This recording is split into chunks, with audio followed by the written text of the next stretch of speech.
So you guys want to tell me about how this week went?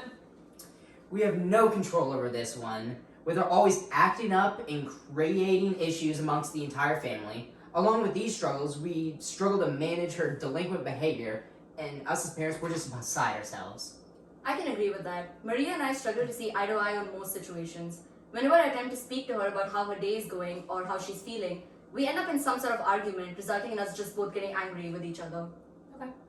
So Maria, can you tell me a little bit about what's going on in school? Well, I'm just really struggling in school. I don't even want to be there most of the time. My friends are there, so I just go to hang out with them. She's really struggling with her grades. These people that she calls her so-called friends are terrible influences on her. She skips class, partakes in after-school activities, and never makes it in time for curfew. Well, if you guys weren't so controlling, maybe I'd be home more often. I don't even know where I try at school most of the time. So what I'm taking from this so far is that there's some struggles at home that kind of spread over into schooling and other relationships. Is that right, Maria? Yeah, I hate it at home. My mom and I don't get along, and my friends are fun, so I try to just spend more time with them rather than at home with my parents yelling at me.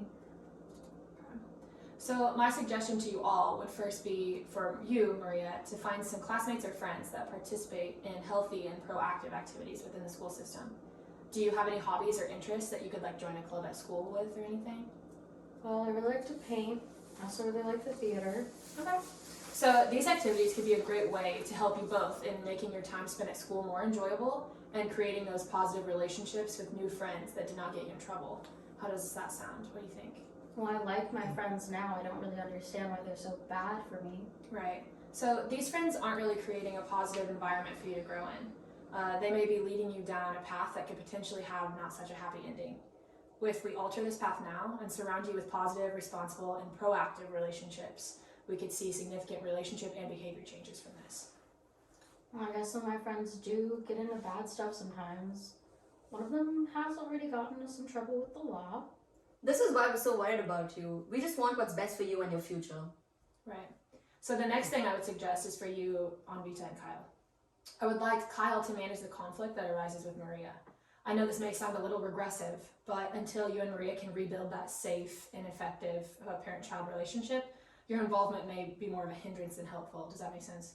Yeah, I'll work alongside Kyle and discuss the issues with him. But as far as the authoritative figure is concerned, I'll step aside and let him talk to her. Okay. These changes could really make a difference in Maria's behavior. Kyle, does this sound like something that you could carry through on as well? Yeah, I think it would be worth a try, until we can build up these communication skills that we're lacking now. Yeah, that's good. So now what I want to touch on is building up those communication skills amongst all of you. I want to explain this exercise to you about effective communication and how to recognize when the content of the conversation may no longer be progressive or healthy. So I want to give you 3 different cards for you to write on. Here's these. The green is for healthy and positive content. This would be the conversations where everyone is being heard, acknowledged, and acknowledged properly without feelings of tension or uneasiness. The yellow card would be the conversation that would be a little more unpredictable. The content written on this card could lead to arguments and misunderstandings due to lack of listening, misinterpretation, or mixed emotions involved. And the last one, the red card, is for the conversations that have turned into altercations. The content written on this card only has negative impacts on the conversation and the situation. These are the conversations that we want to make sure we resolve before it gets to that point. Would you guys be willing to practice a little bit now? Yeah, we can try that. Okay. So what I would like you all to do is talk about one sentence or instance, for instance, the green, yellow, and red cards as practice for the next time we meet.